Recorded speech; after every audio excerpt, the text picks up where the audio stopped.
Nabi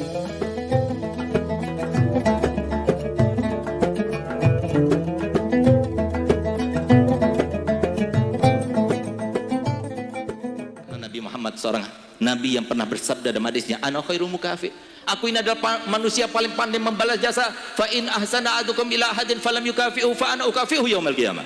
Seandainya ada di antara kalian yang berbuat baik kepada orang lain lalu dia tidak mendapatkan balasan daripada orang tersebut, jangan khawatir, aku yang balasnya untuk kalian. Apalagi Abi lakukan ini semuanya untuk Nabi Muhammad, memberikan petunjuk kepada umatnya Nabi Muhammad.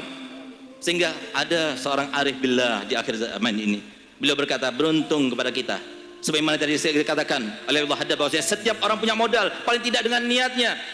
Oleh karenanya yang menjadi pengusaha, carilah uang untuk Rasulullah. Yang jadi pejabat, gunakan jabatannya. Setiap hari keluar dari rumahnya, saya akan gunakan jabatan ini untuk mengayomi umatnya Nabi Muhammad. Yang nggak punya apa-apa, gunakan kesempatan untuk berdoa supaya mendoakan umatnya Nabi Muhammad. Dengan cara seperti itu, setiap hari Kamis semua apa yang kita lakukan disodorkan pada Muhammad, sehingga Nabi Muhammad akan membalasnya secepat mungkin. Sehingga apa? Saya punya ayah berkata, kalau seumpama Nabi Muhammad berkata begini kepada orang lain yang berbuat baik kepada orang lain lalu tidak mendapatkan balasan, maka bagaimana dengan kita yang berbuat untuk Nabi Muhammad?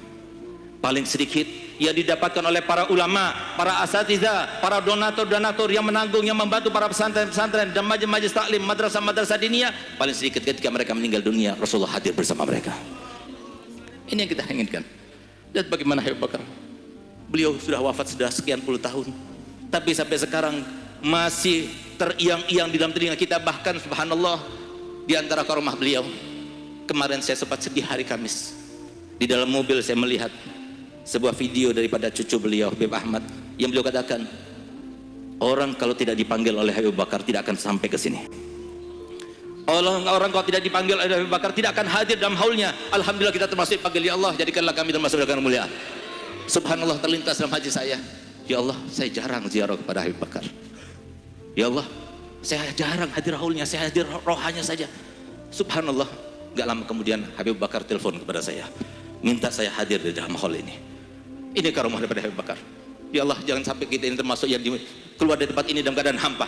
Demi Allah, saya termasuk yakin kalau seumpama orang seperti beliau yang akhlaknya sempurna, yang begitu ittibatnya kepada Nabi Muhammad sangat sempurna, beliau termasuk orang yang menghormati tamu. Insya Allah kita semuanya tamunya. Insya Allah beliau itu mendengar semua apa yang diucapkan oleh kita. Insya Allah kalau seumpama kita itu tadi membacakan tahlil, membacakan yasin, itu lebih daripada apa yang kata Nabi Muhammad. Fatihah itu satu kali itu lebih baik daripada dunia dan seisinya. Kalau seumpama kita bertamu kepada beliau, kita berikan uang sebanyak-banyaknya, orang seperti beliau pasti akan membalas kita. Paling tidak kita akan keluar dalam keadaan semua hajat kita dikabulkan.